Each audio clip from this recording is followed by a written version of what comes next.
दोस्तों, एक महिला दरोगा रात में सोई तो थी, लेकिन जब वो सुबह उठती है तो उसे कुछ अजीब महसूस होता है। जब वो अपने बदन पर हाथ फेरती है तो चौंक जाती है, क्योंकि उसके शरीर पर एक भी कपड़ा नहीं होता है।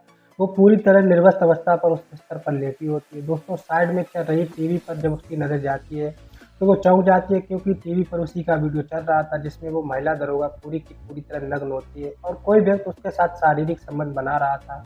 दोस्तों, तभी कमरे का दरवाज़ा खुलता है, कोई व्यक्ति अंदर आता है। जब वो महिला दरोगा उस व्यक्ति को देखती है तो शॉक्ड रह जाती है। दोस्तों, आखिर वो कौन था व्यक्ति और उस महिला दरोगा के साथ क्या हुआ था? कहानी की पूरी सच्चाई जानने के लिए वीडियो के अंत तक बने रहें। वीडियो स्टार्ट करने से पहले एक रिक्वेस्ट, अभी तक हमारे चैनल को सब्सक्राइब नहीं किया तो चैनल को सब्सक्राइब कर लें, वीडियो को लाइक कर लें और अपने दोस्तों से शेयर कर लें। तो दोस्तों, चलते हैं कहानी की तरफ। दोस्तों, ये कहानी है उत्तर प्रदेश के लखनऊ शहर में लखनऊ पुलिस मुख्यालय में तैनात एक महिला दरोगा जिसका नाम निधि उपाध्याय होता है। निधि वहाँ पर 2 साल से नौकरी कर रही थी। निधि के परिवार में एक उसका पति होता है, एक 7 साल का बेटा होता है। पति जो होता है ग्राम सेवक पद पर तैनात होता है, जिसकी नौकरी लखनऊ से करीबन 100 किलोमीटर दूर होती है, इसीलिए उसका पति जो होता है अपने बच्चे को लेकर वहीं पर रहता है। पुलिस मुख्यालय लखनऊ में निधि रहती है। दोस्तों, बात है 20 जनवरी 2016 की, जब पुलिस स्टेशन पर वायरलेस की उल्लंघन की खबर आती है तो तुरंत पुलिस दल वहाँ पर रवाना होता है। इसमें निधि उपाध्याय भी शामिल होती हैं। दोस्तों, वहाँ पर पहुँचने के बाद स्थिति कुछ ऐसी हो जाती है कि पुलिस को लाठीचार्ज करना पड़ता है। लाठीचार्ज के दौरान कई लोग घायल हो जाते हैं और 2 लोगों की मौत हो जाती है। दोस्तों, जब मामला मीडिया में आता है तो मामला बड़ा हो जाता है। दोस्तों, जो पुलिसकर्मी वहाँ पर ड्यूटी पर थे सभी को लाइन हाजिर किया जाता है। उसके बाद सभी पर इंक्वायरी बैठाई जाती है। दोस्तों, इस स्थिति से निधि जो होती है काफ़ी ज़्यादा डर जाती है और उसे अपने नौकरी जाने का डर सताने लगता है। इसी की मदद के लिए वो अपने थाना इंचार्ज कुलदीप यादव के पास जाती है, तो थाना इंचार्ज कुलदीप यादव उसे आश्वासन देता है कि वो उसकी नौकरी को सुरक्षित रखेगा और उसकी नौकरी को कुछ नहीं होगा। 30 जनवरी 2016 को कुलदीप यादव जो होता है वो निधि को फ़ोन करता है, कहता है केस के सिलसिले में उसे कुछ ज़रूरी बात करना है और वो अपने क्वार्टर पर बुलाता है। दोस्तों, निधि उपाध्याय जो होती है वहाँ पर जाने के लिए तैयार हो जाती है, आध घंटे पर वहाँ पर पहुँच जाती है। दोस्तों, जब वो दरवाज़ा खटखटाती है तो अंदर से आवाज़ आती है कि दरवाज़ा खुला है, अंदर आ जाओ। जब वो अंदर जाती है, कुलदीप यादव जो होता है ड्राइंग रूम में बैठा हुआ शराब पी रहा था। दोस्तों, टेबल पर एक शराब की बोतल रखी होती है, 2 गिलास रखे होते हैं। जब वो वहाँ जाती है तो कुलदीप उसे बैठने के लिए कहता है। निधि जो होती है वो सोफे पर बैठ जाती है, तो कुलदीप कहने लगता है कि उसे अब घबराने की ज़रूरत नहीं है, टेंशन लेने की ज़रूरत नहीं है।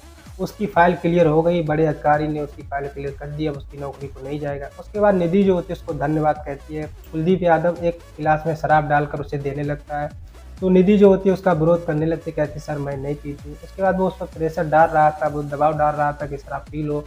तो उसके बाद वो समझाता है कि पुलिस महकमे में करीबन 80% लोग दारू पीते हैं, तो पी लो कुछ नहीं होगा। निधि उपाध्याय जो तो दारू पीने के लिए तैयार हो जाती है। दोस्तों, उसके बाद वो दारू पीने लगती है। पैक लेते समय दोनों के बीच बातचीत स्टार्ट होती है। दोस्तों, उसके बाद कुलदीप जो होता है निधि से पूछता है कि आपके परिवार में कौन कौन है, क्या क्या करते हैं। तो निधि कहती है मेरे परिवार में एक पति है, एक मेरा 7 साल का बेटा है। पति जो है ग्राम सेवक पद पर नौकरी करते हैं, यहाँ से उनकी 100 किलोमीटर ड्यूटी है, वहीं पर मेरा बेटा रहता है और मैं यहाँ पर अकेली रहती हूँ। उसके बाद कुलदीप यादव कहता है कि मेरा परिवार कानपुर देहात में रहता है, मैं भी यहाँ पर अकेला रहता हूँ। दोस्तों, इसी बीच निधि उपाध्याय जो होती है 3 पैग ले चुकी थी, फुल नशे में आ चुकी थी। नशे की हालत में देखकर कुलदीप यादव को मौका मिल रहा था, इसी का फ़ायदा उठाकर वो कुलदीप यादव अपनी जगह से उठता है और निधि उपाध्याय के पास बैठ जाता है। जैसे ही वो उसके पास बैठता है तो उसके कंधे पर अपना हाथ रख लेता है और इधर-उधर सहलाने लगता है। अब निधि उपाध्याय को ये समझ में नहीं आ रहा था कि उसे का विरोध कैसे करें, क्योंकि वो एक सीनियर इंस्पेक्टर होता है, दूसरी बात उसकी नौकरी भी खतरे में होती है। फिर भी निधि उपाध्याय उसका विरोध करती है, लेकिन कुलदीप यादव उस पर जोर डाल रहा था, उसने लगातार प्रेशर डाल रहा था, उसे समझाता है कि यहाँ पर उसके अलावा और कोई नहीं होता है।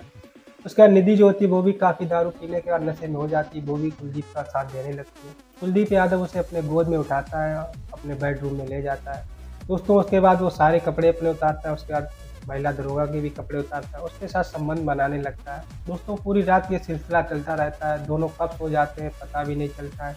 जब सुबह होती है निधि अपने आप को देखती है तो उसे अपने आप से घृणा आने लगती है, वो सोचने लगती है कि उसने ये केक क्या कर डाला। उसके बाद ये सोच रही थी अगर वो नशे में ना होती, होश में होती तो ये सब कभी नहीं करती। लेकिन दोस्तों, असली झटका तो अब लगने वाला था।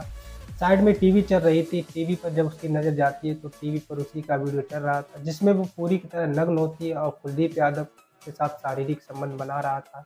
दोस्तों, तभी कमरे का दरवाज़ा खुलता है, कुलदीप यादव अंदर आता है। निधि जो होती है उससे कहने लगती है सर ये क्या बदतमीज़ी है, एक तो आपने मेरी नशे की हालत में ऐसी हालत कर दी, ऊपर से मेरा वीडियो बना ला, इतना गलत किया, ऊपर से ये चला भी रहे हो टीवी पर। कुलदीप यादव कहने लगता है टेंशन लेने की जरूरत नहीं है, वीडियो तो मैंने इसलिए बनाया था कि कभी कभी मनोरंजन के लिए देख सकें, एंजॉय कर सकें। दोस्तों निधि जो होती है उस पर काफ़ी ज़्यादा गुस्सा आता है, लेकिन बेचारी क्या करती है, उसकी नौकरी जो होती है खतरे में होती है, ऊपर से उसका वीडियो भी उसमें होता है। दोस्त उसके बाद उसका जो वीडियो जो होता है वो कुलदीप यादव के फ़ोन में होता है। इसी का फ़ायदा उठाकर कुलदीप यादव उसको ब्लैकमेल करने लगता है और कहता है जब भी चाहता था अपने क्वार्टर पर बुलाता था, लेकिन जो निधि जो होती है ना चाहते भी उसके बाद जाती थी और शारीरिक संबंध बनाती थी। दोस्तों अब ये सिलसिला शुरू हो चुका था। दोस्तों महीने के करीबन 30 दिन में कुलदीप जो होता है निधि को करीबन 20 रातें अपने पास गुजारने के लिए कहता है, उसे मजबूरन वहाँ पर जाना पड़ता है। दोस्तों एक दिन क्या होता है, कुलदीप यादव निधि से कहता है कि उसकी फाइल तो क्लियर हो गई, अधिकारी क्लियर करने तैयार है, लेकिन एक अधिकारी ये कह रहा है अगर वो उसकी एक बात मानेगी, एक शर्त है, तभी वो उसकी फाइल क्लियर करेगी और उसकी नौकरी को बचा पाएगा। दोस्तों उसके बाद निधि कहती है बताओ क्या शर्त है, कितने पैसे देंगे उन्हें। क्या वो कहती है पैसे कितने भी लग जाएं लेकिन मेरी नौकरी नहीं जानी चाहिए। तो कुलदीप यादव हंसने लगता है, कहता है पागल, तुम्हें पैसे देने की कोई ज़रूरत नहीं है, उल्टा तुमको पैसे मिलेंगे, तुम्हारे पास तो वो अनमोल खजाना है। उसके बाद वो कहने लगता है कि तुम्हें साहब के बंगले पर जाना है, उसके साथ एक रात गुजारनी है। निधि जो होती है इस बात को सुनती है तो चिढ़ जाती है, कहती है मैं हरगिज़ नहीं करूँगा, मैं कहीं नहीं जाऊँगी। तो उसके बाद कुलदीप जो होता है गुस्से में कहने लगता है तुझे तो जाना ही पड़ेगा, तू नहीं जाएगी, तुम जैसे लोगों को मैं अच्छी तरह से संभालना जानता हूँ। वो कहने लगता है कल शाम को 8 बजे साहब के बंगले पर पहुंच जाना, अगर वहाँ पर नहीं गई तो परसों सुबह तुम्हारा सस्पेंशन लेटर वहाँ पर पहुंच जाएगा। दोस्तों निधि जो होती है मजबूर में उस वरिष्ठ अधिकारी के पास जाती है, उसके बंगले पर जाती है, उसके साथ एक रात गुजारती है। अब दोस्तों निधि के साथ ये सिलसिला शुरू हो जाता है, कुलदीप यादव कभी उस अधिकारी के पास भेजता तो कभी उस अधिकारी का भेजता है। दोस्तों करीबन 7 से 8 लोगों के पास भेजता है, उसके साथ शारीरिक संबंध बनाता है। दोस्तों उसके बाद भी निधि जो होती है वो सस्पेंड हो जाती है, उसका सस्पेंशन लेटर उसके टेबल पर पहुंच जाता है।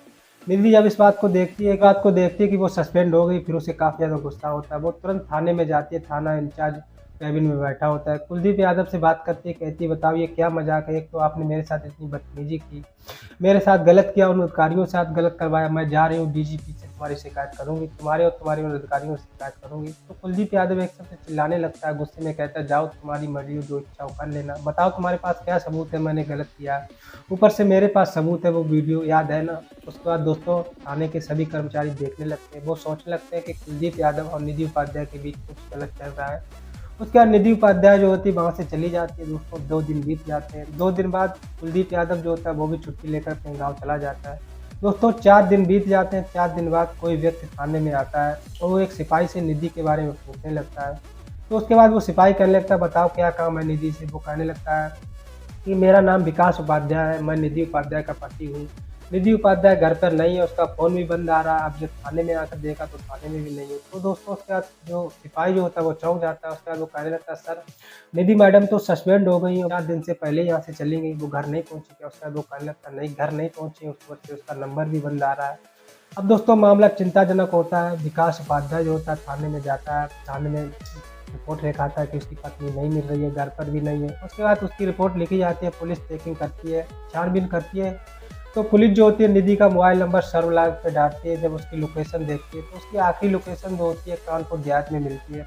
पुलिस वहाँ पर जाती है, पुलिस को वहाँ पर कोई सुराग नहीं मिलता है। अब दोस्तों 2 दिन बीत जाते हैं, 2 दिन बाद खबर आती है कि एक सरोवर के किनारे एक महिला की लाश मिलती है। जब विकास उपाध्याय उस महिला को देखता है तो वो पहचान लेता है ये उसकी पत्नी निधि उपाध्याय है, लेकिन वो ये सोच रहा था कि उसकी पत्नी यहाँ पर क्या करने आई और उसने खुदकुशी की। तो पुलिस जो होती है अभी उस केस को खुदकुशी के रूप में देख रही थी, लेकिन दोस्तों बात कुछ और ही होती है। दोस्तों एक महिला सिपाही जो होती है विकास उपाध्याय के पास जाती है, उससे कहने लगते हैं कि सर मुझे आपसे कुछ ज़रूरी बात करनी है। उसके बाद वो कहते हैं बताओ क्या करना है। महिला सिपाही जो होती है वो कहने लगती है सर मुझे यकीन है कि निधि मैडम ने आत्महत्या नहीं की, उनका मर्डर किया गया। उसके बाद वो पूरा वाकया बताती है जिस दिन उस थाने में हुआ था निधि और कुलदीप के बीच। अब दोस्तों विकास उपाध्याय जो होता है पूरी स्थिति को समझ लेता है कि उसकी पत्नी की मृत्यु की गई है। दोस्तों उसके बाद वो समझ आता है कि उसकी पत्नी के मरने का कारण कुलदीप यादव का हाथ है। अब दोस्तों उसके बाद कुलदीप यादव के खिलाफ वो थाने में रिपोर्ट लिखाता है। कुलदीप यादव जो होता है उस थाने का थाना इंचार्ज होता है, उसकी बड़े बड़े अधिकारी में जान पहचान होती है, इसीलिए पुलिस वाले रिपोर्ट लिखने में आनाकानी कर रहे थे। लेकिन दोस्तों विकास उपाध्याय जो होता है पढ़ा लिखा होता है, नौकरी करता है, तो उसे कानूनी दांव पे जानता था कि केस को कैसे हैंडल करना पड़ता है। उसके बाद वो दोस्तों मीडिया में जाता है। मीडिया में जैसे जाता है तो मीडिया में जब मामला जाता है तो बड़ा हो जाता है, मामला बड़े बड़े अधिकारियों के पास चला जाता है। जब बड़े अधिकारी इस बात को संज्ञान में लेते हैं, तुरंत केस दर्ज करने के लिए आदेश देते हैं। केस दर्ज किया जाता है, पुलिस जो होती है छानबीन में लग जाती है। दोस्तों जब वो निधि का फ़ोन चेक करती है तो आखिरी फ़ोन उसका एक पीसीओ से आता है, जो पीसीओ जो होता है कानपुर देहात में मिलता है। दोस्तों तुरंत पुलिस वहाँ पर जाती है। पुलिस जब वहाँ पर जाती है, पीसीओ को चेक करती है।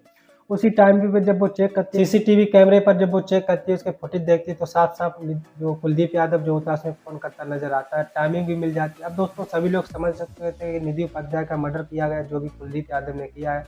अब दोस्तों पुलिस जो होती है कुलदीप यादव के गाँव में जाती है। कुलदीप यादव अभी छुट्टी पर चल रहा था, तो उसे पकड़ के लाते हैं, थाने में लेकर आती है। दोस्तों पहले तो कुलदीप यादव पुलिस वालों को गुमराह करने की कोशिश करती है, लेकिन उसके बाद वो टूट जाता है। उसके बाद वो पूरी सच्चाई बताने लगता है, कहता है कि 2 दिन बाद निधि जो होती है उसके पास फ़ोन करती है, कहती है कि वो उसके बच्चों की माँ बनने वाली है। उसके बाद वो कह रही थी अगर उसकी नौकरी नहीं बच पाई तो वो सबकी हालत ख़राब कर देगी।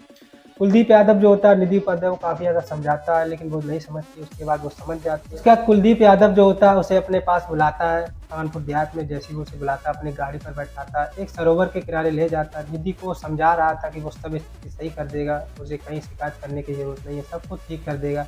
लेकिन दोस्तों बात बढ़ जाती है, बहस होने लगती है। बहस के दौरान कुलदीप यादव जो होता है निधि उपाध्याय का गला दबा देता है। गला दबाने के बाद निधि उपाध्याय मर जाती है। उसके बाद वो उसकी लाश को सरोवर में फेंक देता है। दोस्तों उसके बाद वो पूरी सच्चाई बता देता है। तो कुलदीप के खिलाफ आईपीसी की धारा 376, 302, 306 के तहत मुकदमा दर्ज किया जाता है। कुलदीप को न्यायालय के सामने पेश किया जाता है। न्यायालय उसे सजा सुना देती है और उसके बाद उसे जेल भेज दिया जाता है। दोस्तों ये थी आज की कहानी, कैसी लगी कमेंट बॉक्स में ज़रूर बताएं। वीडियो को लाइक कर लें, चैनल को भी सब्सक्राइब कर लें। आप मेरी इस वीडियो को किस जगह से देख रहे हैं और इस वीडियो के बारे में आपकी क्या राय है कमेंट बॉक्स में ज़रूर बताएं। मिलते हैं अगले वीडियो में, धन्यवाद।